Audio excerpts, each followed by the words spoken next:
2006, probably one of the greatest years to ever go down in RuneScape history. The game was so simple, but yet it was so much more complex in 2005 and 2004. Personally, this has to be my favorite combat era of RuneScape. I just felt like everything was a lot more balanced than, say, 04 and 05. It was a great time to be alive. If you guys were playing in 2006, you know exactly what I'm talking about. The gear you're looking at right now is the max melee non-degradable gear of 2006. Now, when you take a look, you can notice some crazy differences between 2005, and we are going to discuss them. So let's hop right into the video. One of the greatest updates in 2006, and probably one of the greatest updates of all time in RuneScape history, is definitely the release of Recipe for Disaster.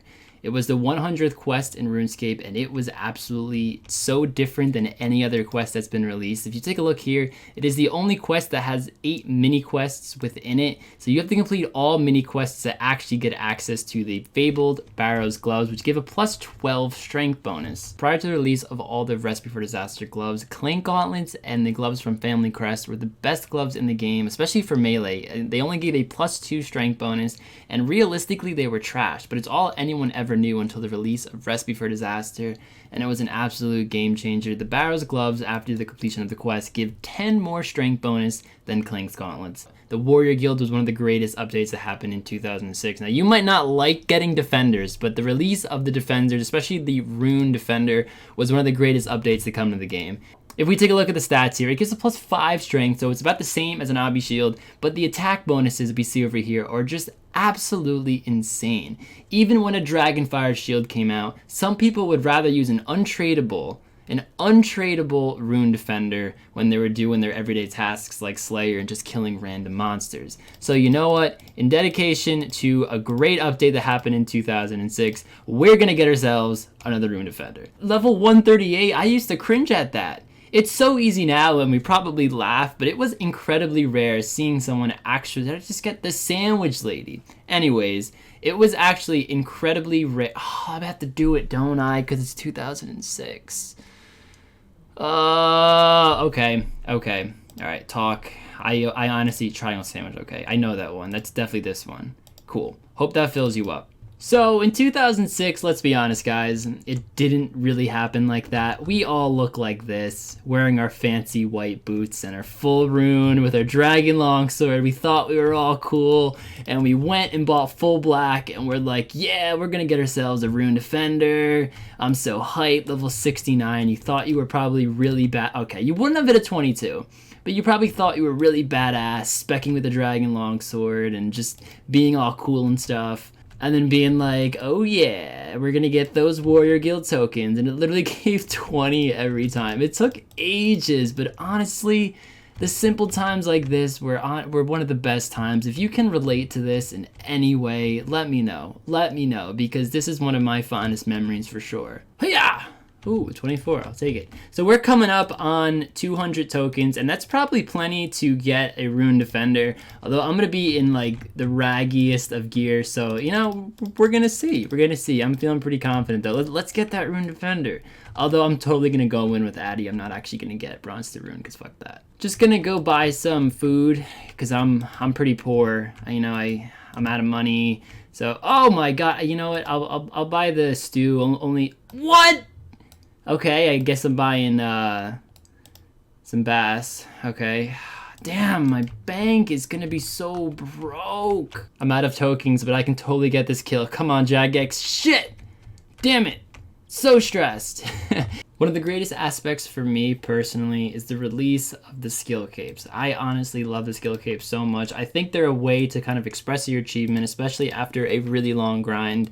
I actually did not have a skill cape in 2006. I got my first one in 2007. It was fire making. It was an untrimmed fire making cape, and it was actually one of the rarest cape in the game. There was no Winter Todd. There was none of that stuff. I was like a 13-year-old boy walking around, thought I had the coolest fashion scape in the world. And then I got fletching. I know. You have the fletching cape? Oh my god, you're so good at the game. Please do the emote. In all honesty though, it didn't matter what skill cape you had back in 2006 and even early 2007. If you had a skill cape at all, whether it was untrimmed fletching, fire making, cooking, anything like that, it was still really respected back then because just not many people had it. Before the release of skill capes, no one really grinded 99s for the sake of it. There was no end achievement, but skill capes gave a new light to each skill and it gave a reason to max it even if there was no real actual reason to.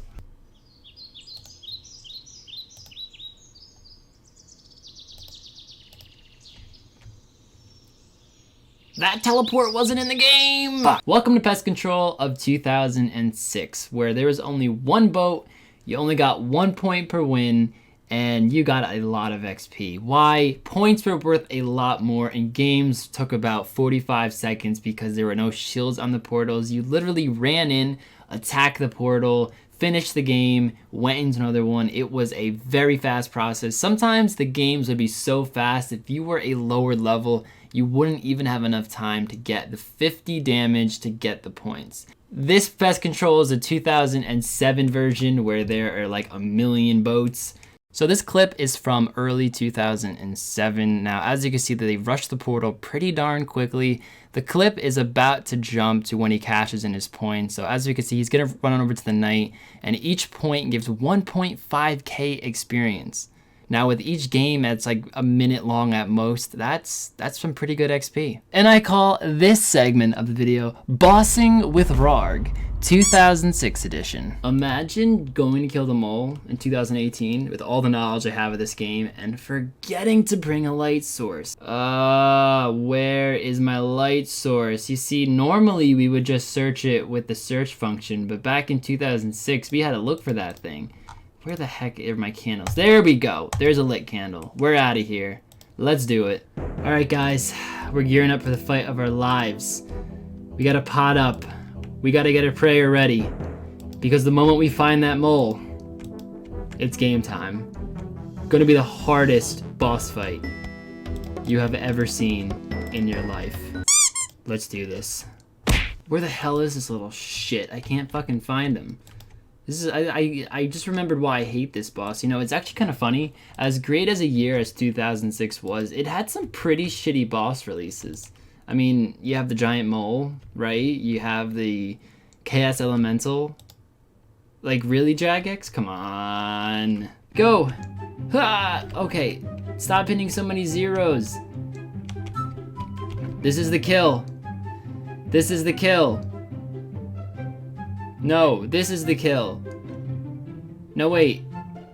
This. Oh, come on. You know, it's this boss, it's not that it's hard. Oh shit, I'm gonna get smited. But when Jagex designed this boss, they, oh my god, I forgot.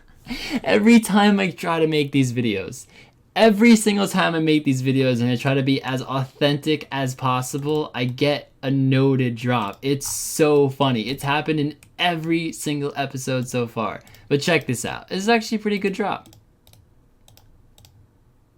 37k, nice.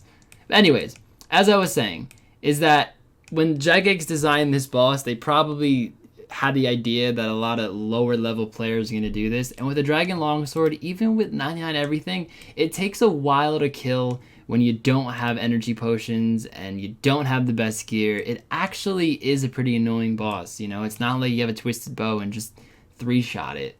It doesn't happen. Construction was also a very important update to RuneScape back in 2006. Think about it. Imagine a world where a gilded altar didn't exist and you had to do everything with ectofungus. Now, ectofungus is good XP in terms of the multiplier per bone, but in terms of actually doing ectofungus, it's really boring and it's not as fast as a gilded altar for sure, especially when you can spam click it like that. But construction itself was a huge game changer. You're able to get an altar in your house, teleports, the amulet of glory. You can yet add pretty much any teleport from the spellbook. And one of the best things about construction is that you can just have fun with it. I mean, yes, it's incredibly beneficial, but it is a skill that also brings people together and you're able to have a lot of fun. I mean, I used to go to house parties quite a lot back in the day, especially in 2007. I used to absolutely love them, but this is what RuneScape's all about. Oh, but the kill! This was an absolute blast to make, like always, guys. If you have any suggestions of other content you want me to create, whether it's another throwback video or something completely different, do let me know. I read all my comments. But I especially want everyone to comment their favorite 2006 memory if they played in 2006. If you didn't, just let me know your favorite memory in general of playing RuneScape. I'd love to hear them. I always read my comments. But take it easy, guys. Like, comment, and subscribe. Let me know if you like the video, and I will see you in the next one.